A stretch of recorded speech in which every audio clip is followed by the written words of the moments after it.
Welcome back to the deep dive. Today, we're going to do something a little different. A little more focused, maybe. Yeah, exactly. Usually, we take this wide-angle lens to history. We look at the big movements, the famous speeches, the grand sweep of things. The 10,000-foot view. Right. But today, we are zooming all the way in. We're taking a trip back to a very specific moment where the timeline of the world seemed to just split right down the middle.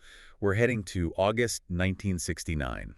It is, and I don't think this is an exaggeration, arguably one of the most pivotal months in American cultural history. I would agree with that. I mean, you have the shadow of the moon landing just behind you, this incredible technological achievement, and then you have the darkness of Vietnam right in front of you.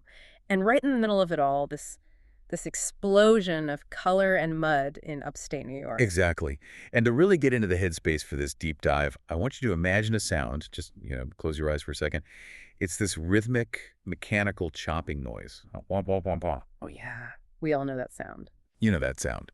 It's the sound of helicopter blades cutting through humid air. Now, depending on where you were standing in August 1969, that sound meant two completely opposing things. And that auditory cue, that is the central tension of the source material we are looking at today. We're diving deep into Kissing the Sky by Lisa Patton. A fantastic read. It really is, and she uses that sound, the helicopter, as a kind of narrative anchor that just grounds the entire story. It's brilliant. It's fascinating because, like you said, on one side of the world, in the jungles of Vietnam, that sound is the soundtrack of absolute terror. Oh, absolutely. It's medevacs coming to pick up the wounded. It's combat drops. It is the sound of the machine that is just consuming a generation of young men. But then you cut, and you're on a muddy dairy farm in Bethel, New York. And that same sound, that same helicopter means something entirely different. Totally different. It means the musicians are finally arriving because the traffic is so bad, cars can't get through. Right. It means food and medical supplies are coming into what was essentially declared a disaster area that had somehow, against all odds, become a city of peace. Liberation versus destruction. That's the ultimate duality, and that is what Patton explores in this book. It's a historical novel, but, it's structured in a way that forces us to look at the cultural collision of 1969 through a very intimate, very specific lens. We aren't just looking at the broad strokes of the 60s as some big concept. No, not at all. We are looking at the life of one young woman, Susanna Withers. And Susanna is. She is not who you might expect as the protagonist of a Woodstock story. No. When we think of Woodstock, we have this stock footage in our heads, right? We think of, the hippies, the tie-dye, the rebellion. Yeah. People who are already tuned in and dropped out. Right. The counterculture is already their culture. But Susanna, she's a self-described goody two-shoes from Memphis, Tennessee. She is living in what we can really only call a cage. A cage is the perfect metaphor. And our mission today is to unpack that cage. We want to understand the why behind Woodstock. Because it wasn't just a party. It wasn't just sex, drugs, and rock and roll, although... Those were definitely there. We'll get to the pot, smoke, and the mud, don't worry. We will. We absolutely will. But for people like Susanna, and for the thousands and thousands of others like her who flooded onto that highway, it was a reaction. It was a pressure valve releasing against just strict social control, against the draft, against a world that felt like it was literally on fire. So we're going to analyze the dynamics of female friendship, specifically between Susanna and her friend Livy, and we're going to look at how music acts as this enduring bond across generations. It's the glue that holds it all together. So let's start where the story starts. Let's go to Memphis, 1969, Section 1, The Cage. Because to understand the freedom of Woodstock, you have to understand exactly what Susanna was breaking out of. And there is this one detail in the book early on that I think just perfectly encapsulates her life. It's what she called the Whole of Horror. The Whole of Horror. It sounds like a melodramatic B-movie title. It really does. But in the context of a teenager's life in 1969, it is a tragedy. It refers to a physical hole in the dashboard of her car. Her 1966 Mustang, which, by the way, is a cool car. That should be a symbol of freedom in and of itself. It is the ultimate American symbol of autonomy. Right. The open road, the wind in your hair. But Susanna's Mustang has been, it's been neutered. That's a good way to put it. Her father, who is a Korean war colonel and runs his household like a military barracks, he literally ripped the radio out of her car. Let's just pause on that for a second.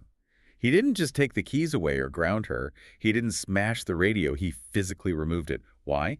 because she was listening to rock music. Specifically because she was listening to the Beatles. And this goes back to that cultural flashpoint where John Lennon made his famous or, infamous comment that the Beatles were more popular than Jesus. Oh, right. That caused a massive controversy, especially in the South. In the Bible Belt, and specifically in Memphis, that was not just a celebrity gaffe, that was heresy.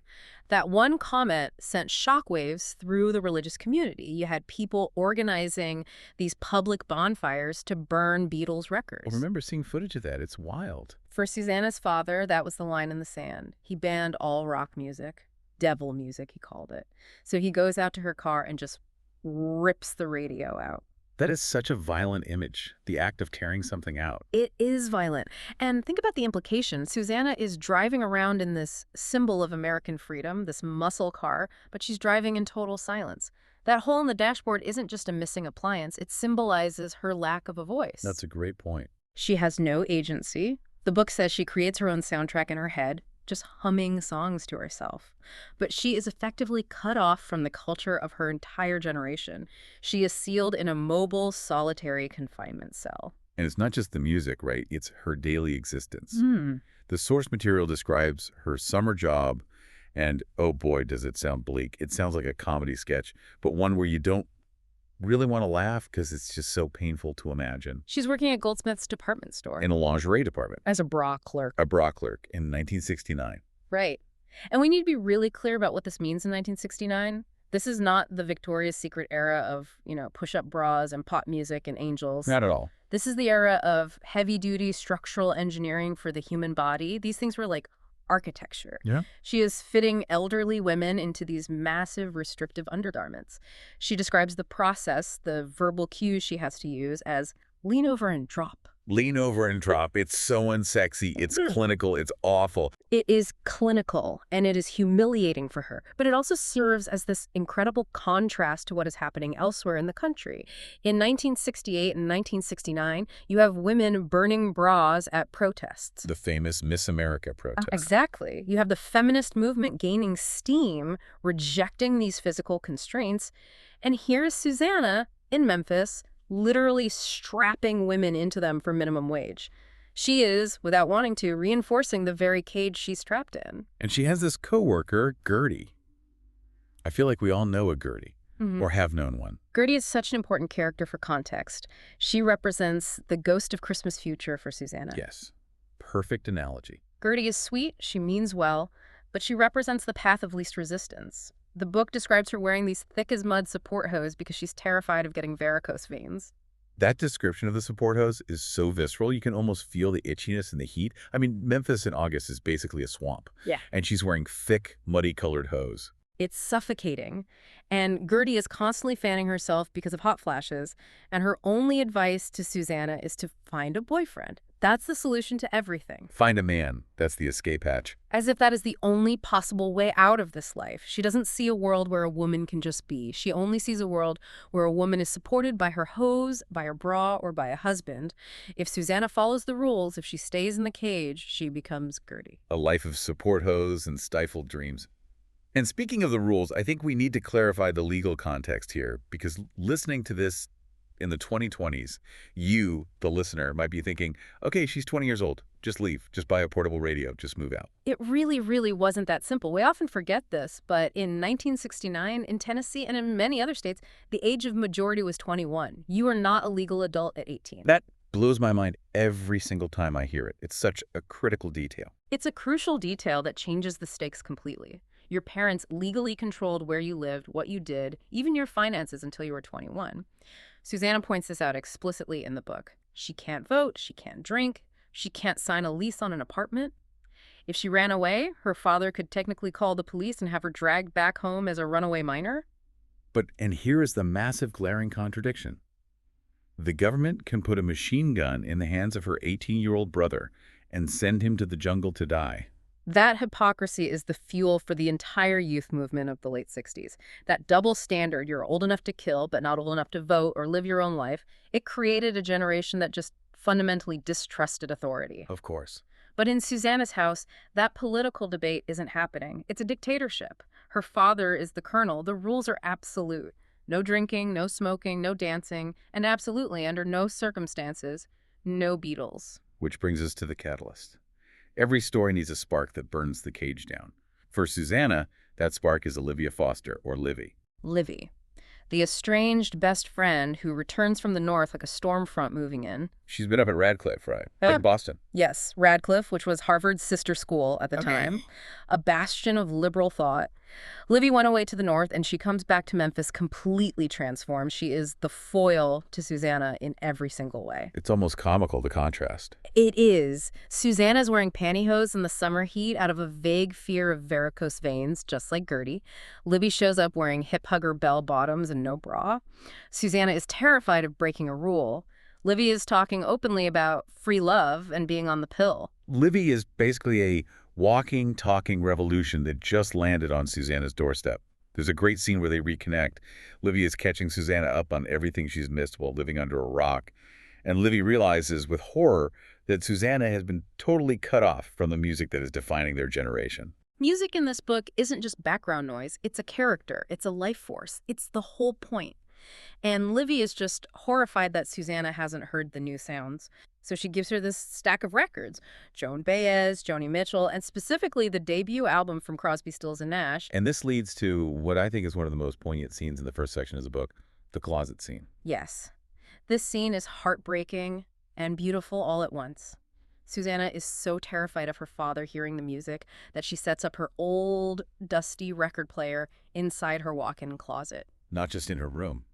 In her closet. In her closet. She has to stand on a chair to reach it on the top shelf where it was hidden away years ago. She drags a chair in there, plugs it in with an extension cord, and listens to sweet Judy Blue Eyes in the dark, surrounded by her clothes. The image of that is just so powerful, hiding in a closet just to experience joy, just to hear a harmony. And she describes it as a spiritual experience. She says she feels like she is levitating.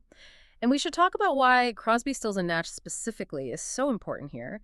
Their music is built on these intricate, soaring, almost angelic harmonies. It's not aggressive. No, it's not angry, heavy rock. It's beautiful. It's transcendent.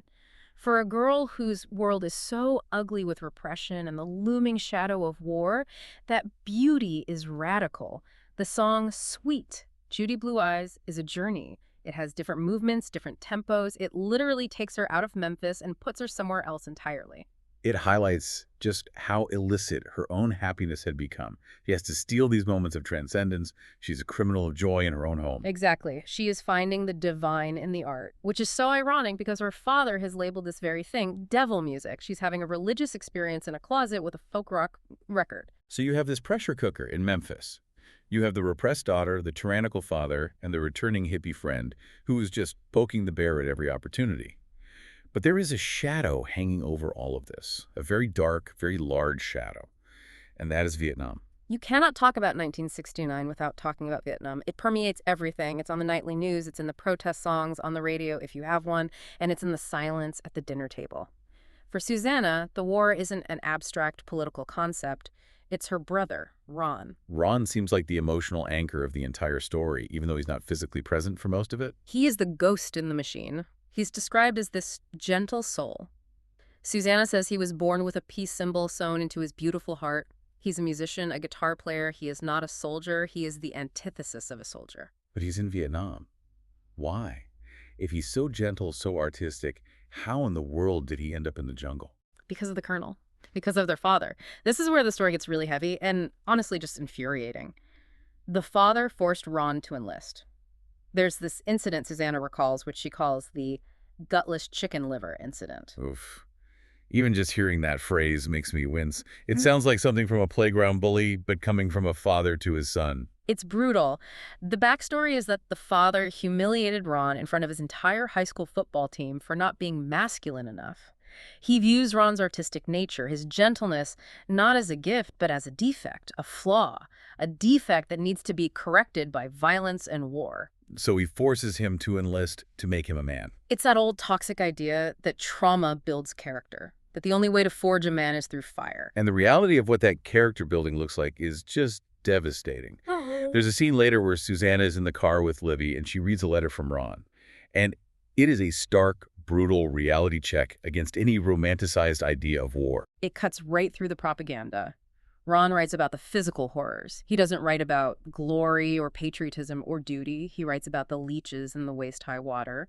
He writes about jungle rot, which is a fungal infection that causes these open ulcers that look like, and this is his description, moon craters on their skin. Moon craters on their skin. That is such a vivid, horrific image. And he talks about the moral injury, the witnessing of civilian deaths, the feeling of being in a place where you don't belong, fighting an enemy you can't see and don't understand for a reason that makes no sense. And the censorship. We have to talk about the censorship because it's not just the government censoring the news. It's the father censoring the family's own mail. Right. The colonel controls the information flow within the house. He reads all the mail coming in from Ron.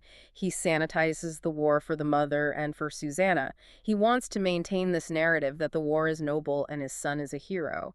If Ron writes about the horror, the father literally throws the letter away. So Susanna and Ron have to use a secret P.O. box just to communicate honestly with each other. Exactly. It's their only lifeline to reality. Susanna becomes the sole keeper of the truth. She is the only one who knows that her brother is suffering, that he's falling apart. She's carrying the weight of his trauma while trying to navigate her own stifled life. This creates a huge political divide between the characters, too. You have Livy, the radical, who is just angry. She goes to protests. She hates the government. At one point, she even echoes that baby killer's rhetoric until she's confronted with the human cost through Ron's letters. But Susanna can't afford to be political. She's just terrified. She's paralyzed by fear and also by this immense guilt. The guilt is a big part of it. Yeah, she feels responsible for Ron's enlistment due to a misunderstanding about a diary entry from when they were younger. It's complicated. But Livy brings up the class aspect of the war, which is historically very accurate and very, very important. She talks about how her wealthy friends, parents, doctors, and lawyers in Boston are finding loopholes. The famous bone spurs. The doctor's notes. Yeah. Exactly. They are finding friendly doctors to diagnose their sons with asthma or flat feet or anything they can think of to get them 4F status, which means medically unfit for service. Meanwhile, Susanna's dad, the colonel, refuses any special treatment out of this twisted sense of pride and honor. He says, no son of mine is going to dodge his duty. It just highlights the brutal reality that the Vietnam War was overwhelmingly fought by the working class and by those who couldn't navigate the system to escape it. Or, in Ron's case, those whose parents sacrificed them to the system. So the pressure just building and building. You have the silence of the car, the humiliation of the bra job, the secret terror of the war, and the return of Livy poking at all these wounds. The cage is getting way too small. Something has to give. And finally, Susanna breaks. She decides to go. She tells her parents this elaborate lie, probably for the first time in a major way in her life, and she gets in the car with Livy. They head north. And this brings us to Section 3, the epic escapade, the road to Woodstock. And they are traveling in style. In Tally. A green 1967 Chevy Impala. But not just any Impala. Livy has customized it. That's one way of putting it. It's covered in hand-painted flowers and peace signs. It is the literal vehicle of their liberation. I love that they named the car. It makes it a character in the story, not just a car. It absolutely does. Pally is their third companion, but you have to think about what it meant to drive that car through the Deep South in 1969. 2 young women, no men, in a car painted like a hippie dream. That was dangerous. They were driving a Target. A huge Target, but the dynamic in the car itself is so funny to me. You have Livy, who is the driver. She's dominant. She's bossy. She's obsessed with getting there to meet her boyfriend, Nick. She's on a mission. And then you have Susanna, the passenger, anxious, clutching her purse, terrified she's going to get caught at any second, but also slowly tasting freedom for the first time. It's the classic buddy comedy setup. It's the odd couple on a road trip, but the stakes are incredibly high. If they get caught, Susanna's life as she knows it is over. Her father would lock her away forever. But then they hit the snag, the legendary snag, the traffic. And the traffic jam to end all traffic jams. I mean, this wasn't just a backup. I get annoyed when I'm stuck in traffic for 15 minutes on the way to work. The book describes a 19-hour drive turning into a complete and total standstill. The New York State Thruway literally becomes a parking lot. The scale of it was unprecedented. The organizers, they expected maybe 50,000 people. Maybe 100,000 if they were lucky. And 500,000 showed up. 500,000 people. But this is where the story shifts. The traffic jam isn't a nuisance. It's the beginning of the community. It's the birth of what they called Woodstock Nation. Right. People aren't honking and screaming and flipping each other off like they would today. They're getting out of their cars. They're sitting on the hoods. Guitars are coming out on the roofs of vans. It becomes this long, linear street party. And you have to imagine what that felt like for Susanna. She's felt so alone in her room, alone in her town, like she's the only one who feels this way. And suddenly she looks out at the highway and sees thousands and thousands of people who look like her, think like her, and want what she wants. The validation must have been intoxicating. She realizes she isn't a freak, she's part of a movement. And this is where they make a critical decision. They abandon the car. This is the point of no return in the hero's journey. They leave Pally on the side of the road just like thousands of others did. They take their sleeping bags, a jug of wine, and they start walking the last few miles. That image strikes me every time. Leaving the car behind. Yeah. The car was their protection. It was their shell, their private space. Exactly. They are shedding the shell. They are physically leaving behind the mechanism of the old world, the machine, and walking into the new one. They are completely vulnerable now, but they are also completely free. And on this walk, they meet two very important characters, Leon and Handsome Johnny. And the meeting is classic slapstick. Susanna, in her anxiety, literally hits Leon with her car door right before they abandon it. A meet-cute involving a minor assault. Mm-hmm. A classic rom-com trope. It is.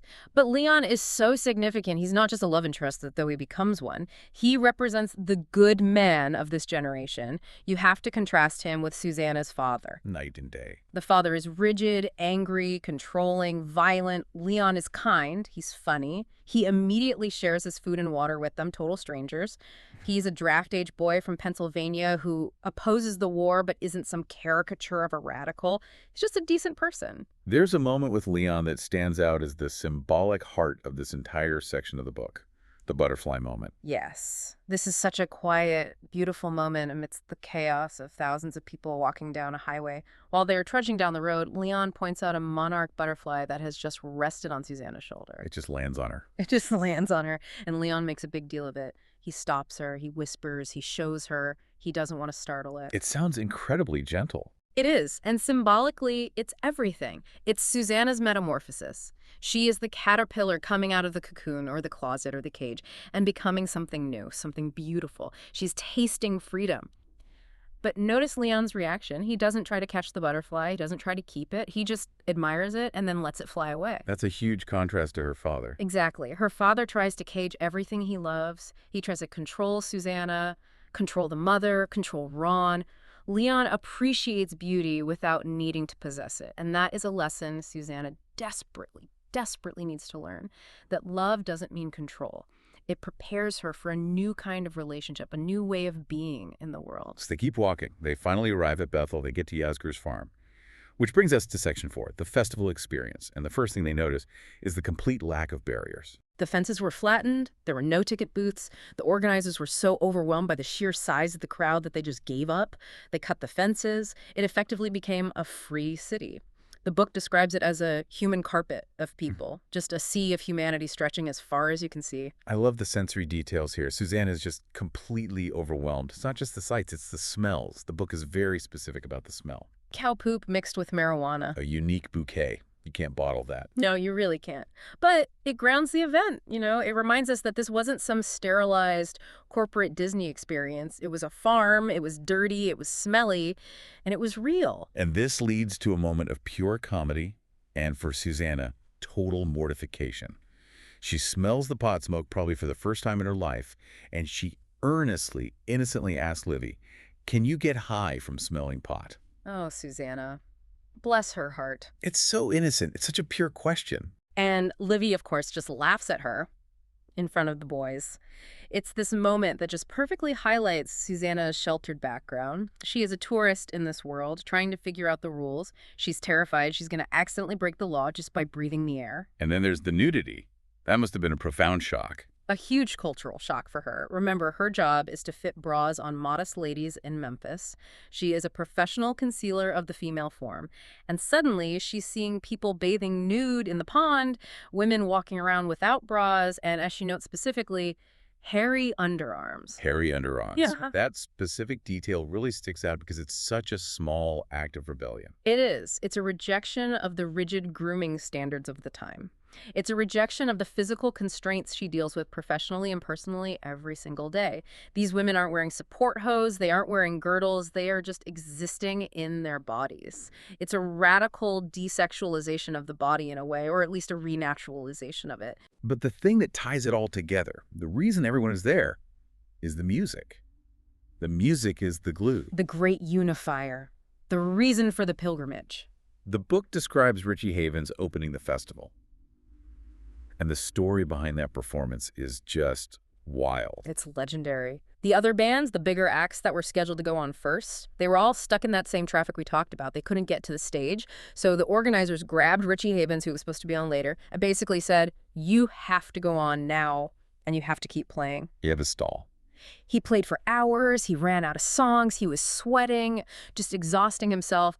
The book says he even asked the crowd to sing along to Beatles songs he didn't fully know the words to, and finally he just started improvising. He started making it up on the spot. He started strumming this powerful, repetitive rhythm and just chanting the word freedom over and over. Freedom!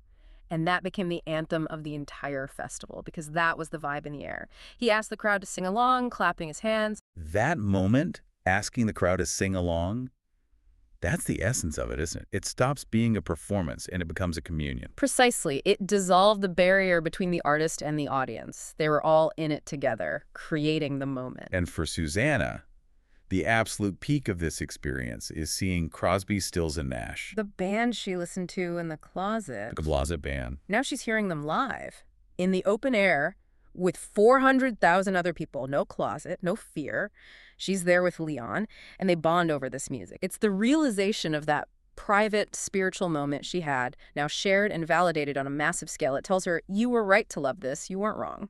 And we also see this community aspect in the simple sharing of resources. Yeah. Because let's be real, the logistics of the festival were a complete disaster. Oh, a total unmitigated disaster. There wasn't enough food. The Windjammer concession stands ran out of hot dogs almost immediately. The water situation was precarious. The sanitation, let's not even talk about the porta potties. It was a mess. But instead of a riot, which is absolutely what would happen today if you ran out of food and water at a festival. Instead of a riot, they shared. People weren't hoarding. Strangers passed water jugs down the line. People split sandwiches. The Hog Farm Commune, a group from New Mexico, set up a free kitchen and passed out granola and rice to anyone who was hungry.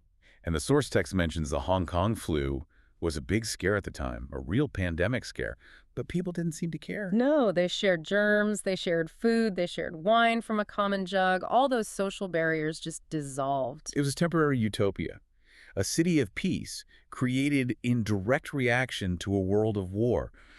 But the book doesn't end there. And I think this is what makes Kissing the Sky so special. It isn't just a nostalgia trip about 1969. It jumps forward. It leaps 50 years into the future. Section 5, 2019. Susanna is now Grammy. She's a grandmother, and she returns to Bethel Woods for the 50th anniversary celebration.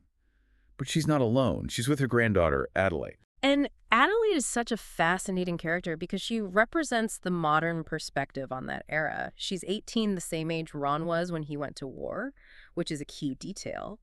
She's studying acting at NYU. She has a tattoo. She thinks the 60s are cool. She totally romanticizes the era. She sees the aesthetic, right? The fashion, the flower crowns, the cool vintage music. Yeah. But she doesn't understand the gravity. She doesn't understand the draft or the visceral fear that underpinned everything. She treats it like a style choice. She doesn't realize it was a survival mechanism for them. There's a scene in the museum at Bethel Woods that really brings this home. Yeah. Susanna and Adelaide are walking through the exhibits. The time capsule effect. Susanna steps out of the car at the modern site, and she says she can almost smell the mud in the past.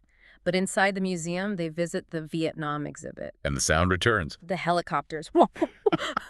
For Susanna, that sound isn't history. It isn't an artifact. It triggers a physical reaction. You could call it PTSD. She sees the images of the war, hears the sounds, and she can't handle it. She physically has to leave the exhibit. That moment is so important because it emphasizes that for her generation, the music cannot be separated from the trauma. You can't have Woodstock without Vietnam. There are two sides of the same coin. Adelaide can look at the exhibit and learn, but Susanna feels it in her bones. It's the difference between history and memory. For Adelaide, it's history. For Susanna, it's a scar. But this trip also changes the dynamic between them in a really wonderful way. Adelaide discovers the secret. She finds out that her straight-laced grandmother, the woman she knows as Grammy, who bakes cookies and is perfectly put together, actually snuck out of her house to go to Woodstock. That she lied to her parents, kind of stole a car, and went to the biggest party on earth. She calls her a badass. And she is. It changes the power dynamic completely. Susanna is no longer just an old woman. She is a survivor of a revolution. She has street cred with her own granddaughter. And Susanna uses this moment to impart some real wisdom. Not the wear support hose wisdom of Gertie, but real, hard-earned wisdom. Adelaide is an aspiring actor, right? And she's dealing with constant rejection. She is. She's struggling with the no. And Susanna knows the pain of buried dreams. Remember, she wanted to be a singer. She had a voice. But her father crushed it. He told her it wasn't proper. He silenced her. So when she talks to Adelaide, she warns her about what she calls the power of no. The power of no. That's profound. The world will tell you no 1,000 times. But this time, instead of discouraging her like her own father did to her, she empowers her. She tells her not to let that rejection define her. And the most beautiful part is the resolution. They decide to write a song together. It's a full circle moment. A perfect ending. Susanna is finally, after 50 years, reclaiming the voice she stifled in 1969. She's passing the torch to her granddaughter, but she's also reigniting her own flame. It proves that it's never too late. You can still break out of the cage at 70. So as we wrap up this deep dive, let's look at the big takeaways. What does Kissing the Sky really tell us at the end of the day? Well, first, that Woodstock was a reaction. It didn't happen in a vacuum. It was a city of peace, built in specific, direct response to a world of war and strict control. Without the oppression, the explosion of freedom wouldn't have been nearly as powerful or as meaningful. It's Newton's third law of motion applied to culture, really. For every action, there's an equal and opposite reaction. The Colonel's oppression created the Woodstock Rebellion. Exactly. And second, it illustrates how individual lives, Susanna's repression, Ron's draft, are swept up in these massive historical tides. We often look at history as maps and dates and troop movements, but it's actually made up of millions of people just trying to figure out who they are. You can't separate the personal from the political. Susanna's breath-fitting job and Ron's rifle are both parts of the same political system. And third, that music is the bridge. It was the bridge between Susanna and Leon, two strangers in a field. It bridges the gap between the chaos of the world and a person's inner peace. And ultimately, it bridges the gap between Susanna and Adelaide across 50 years. It's the common language that survives when everything else changes. It's a beautiful message. And I want to leave our listeners with a thought that Susanna has in the book. It's a line that really stuck with me. She reflects that oppression is just something you get used to until you step out of it. That's a haunting line, isn't it? You don't realize how heavy the chains are until you finally take them off. It is. And it challenges us, you, the listener, to ask, what are the cages we are living in right now? What are the rules we accept today that future generations will look back on with total disbelief? And perhaps most importantly, is a moment like Woodstock, a moment of pure, unmanaged, spontaneous community, even possible in our modern, hyper-connected world. That is the question. Could we put down our phones long enough to make it happen? That's a deep dive for another day. Thanks for diving in with us. Keep listening and keep breaking out of those cages. Turn the volume up. Way up. See you next time.